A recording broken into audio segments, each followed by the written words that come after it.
Appropriate self-defense. When we are falsely accused, we should not hesitate to defend ourselves, but we should avoid being defensive. Here now is Dr. Gene Getz. Now, there's a significant difference between defending ourselves and being defensive. And sometimes it's a bit hard to see where the line is. And I think even with Job's response in this chapter, we see him defending himself, and it almost appears defensive because it's very emotional. But as we go along, we'll see that he was speaking from facts. He wasn't just speaking out of his emotion, out of his subjectivity. He wasn't just reacting. He was reacting because he was hurt, he was in pain, but it was based on some reality. And so let's take a look at that. In Job chapter 12, verses 1 to 3, then Job answered. He's responding. No doubt you are the people and wisdom will die with you. He's putting it in and twisting it. In other words, they had been saying to Job, who do you think you are? And they were hitting him pretty hard. And at this point in time, he turned to all three and he said, no doubt you are the people and wisdom will die with you. Right? But I also have a mind, he said. I'm not inferior to you. In that sense, he was saying, I can think. I may be in horrible pain here, and I may be in a difficult situation, but I can still think. And I know something's wrong here with your logic. And so he simply says, who doesn't know the things you were talking about? I know those things. Other people know those things. You're speaking the truth, but you're also speaking error. And so, you see, if you look at what Job said and how he responded to his three friends, he agreed with God's holiness. You see that in his statements. He agreed with God's omniscience. He agreed with God's power. He agreed with God's wisdom. And these men were all sharing these ideas. And he's simply saying, I know that. Other people know that. But he disagreed. That they were saying he had unconfessed sin and lack of repentance that was causing his suffering. He had enough objectivity to know that this wasn't right. And we also know that it wasn't right because God said it wasn't right. Now, we have the advantage over these men and even over Job because we know what God said to Satan. That he was indeed a man of integrity. But Job had enough self-awareness and enough conviction about his lifestyle that he knew that some of the things that they were saying about him just weren't accurate. And so he defended himself in this particular situation. Yes, he was emotional. There's no question about that. In Job 13, verse 1, here he really gets emotional. But I think he's still just defending himself. Look, my eyes have seen all this. My ears have heard and understood it. Everything you know, I also know. I'm not inferior to you. And by the way, they were giving the impression that he was. Yet I prefer to speak to the Almighty and argue my case before God. I'm going to talk to God about this. I'm going to stop talking to you guys because you're not helping me. You coat the truth with lies. They had gotten very specific with Job, right? Some of the things they said, calling him a babbler and a bag of hot wind, really, is what they were saying. And he just says, comes right back at them. He says, you're coating the truth with lies. Yes, you know a lot about the truth, but you're coating it with distortions. You're all worthless doctors. Now, there, he's letting it out. If only you would shut up and let that be your wisdom.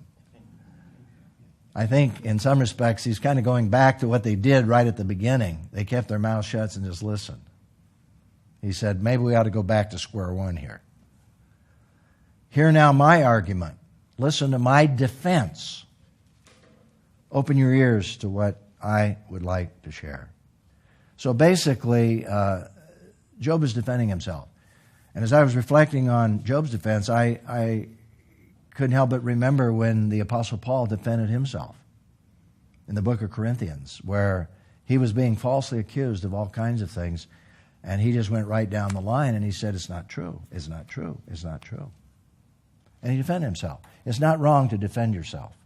Now, there are times when you should let other people defend you.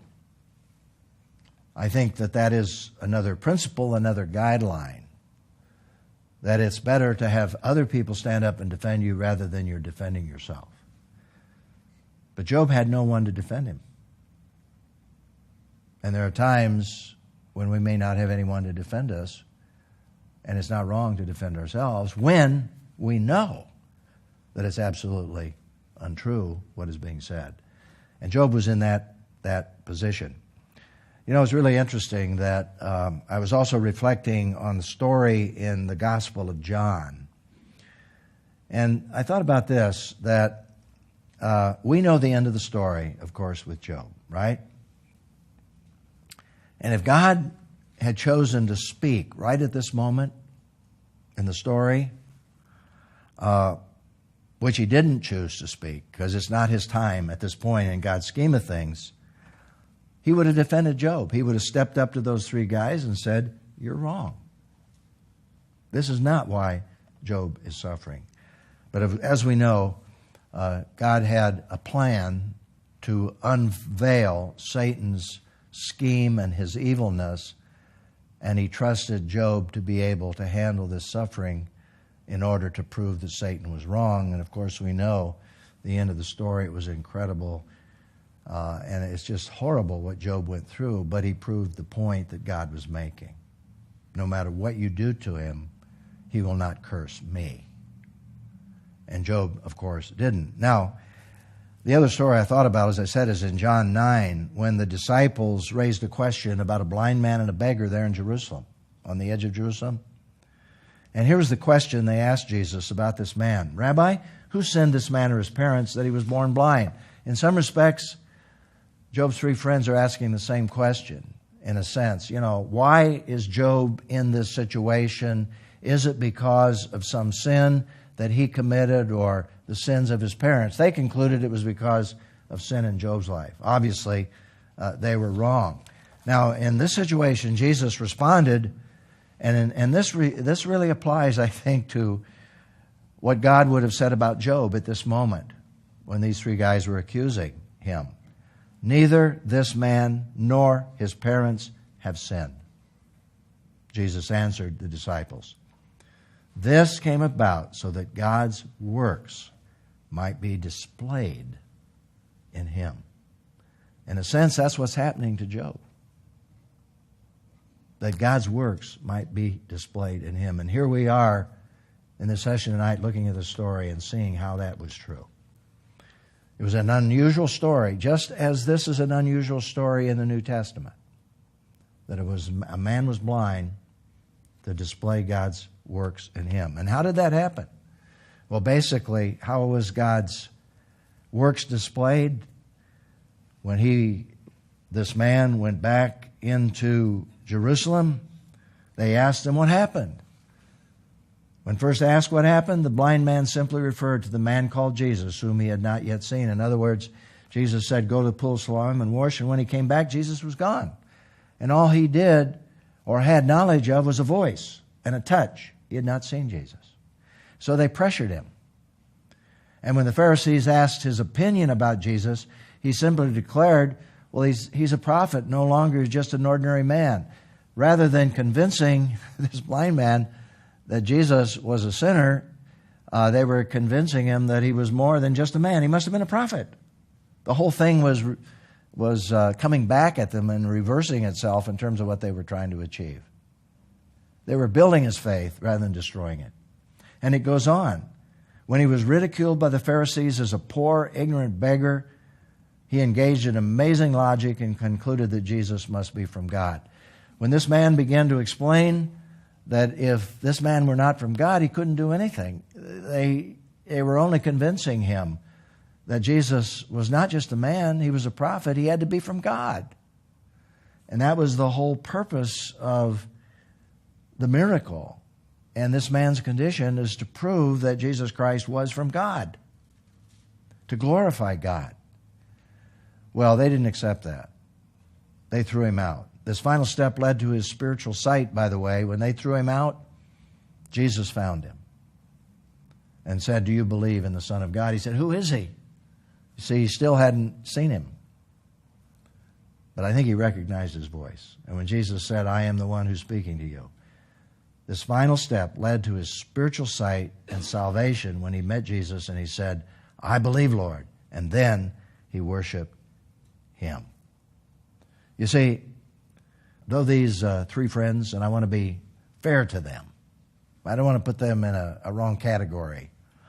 I think that they were sincere. And I think they were far more sincere than these self-righteous Pharisees that threw this man out. There's no question about that in my mind. But the fact is that they were still giving Job incorrect information. And Job, like the blind man, defended himself. It's not wrong to defend ourselves, especially when it's false information. So the reflection and response question is, how can we legitimately defend ourselves when falsely accused without being defensive? Well, I think we need to realize that one of our first reactions is to be defensive. And even when we're dealing with the fact that it's false information, that's our tendency. Now, we all have different tendencies. My tendency, by the way, usually is when I'm criticized, is to be overly introspective.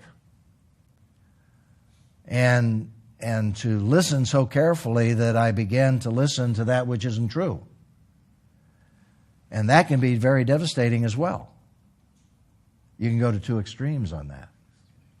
But I find that one of the things that really is very important here is to maintain objectivity. And one of the things in maintaining objectivity is to seek wisdom from other people who can help you to ferret out what is true and what isn't true. And I know at times when I've been criticized and devastated, I've gone to people that really know me, and I've said, "Am I really that way?" I remember in one case, I said, "Is that really me?" And I believe that they were very objective in their responses, not just telling me what I wanted to hear, but they've said to me in that situation, "Gene, that's not your problem. That's that person's problem." And I needed to hear that. And we need those reassurances. Now, there are times when we need to say, "Am I that way?" And I remember one of the men in our church who became an elder when he was evaluated prior to becoming an elder. And in our church, we evaluated very carefully prospective elders in the light of the 20 qualities in 1 Timothy chapter 3 and Titus 1. And this man was graded down by a number of people who filled out the form on being insensitive and argumentative and not being able to communicate with gentleness. And we laid that out in front of him. And to his benefit, he listened. But on the way home, he said to his wife, "Do you agree with what they said?" And by the way, she got perfect scores because we evaluated her too, which is a real blow to a guy's ego. Anyway, he turned to her. He was man enough to turn to her on the way home and said to her, "Are they right in this evaluation?" And she said, "Honey, I've been trying to tell you that for years. They're right." And boy, he listened. And he helped his children evaluate him. And he made those changes. And that demonstrated, by the way, that in the spite of some of these weaknesses, he was still a very mature individual who was willing to take a look at his life and to make the changes that he should make. So here's the principle. When we're falsely accused, we should not hesitate to defend ourselves, but we should avoid being defensive. And of course, as we said, if it's true, then we need to listen and grow.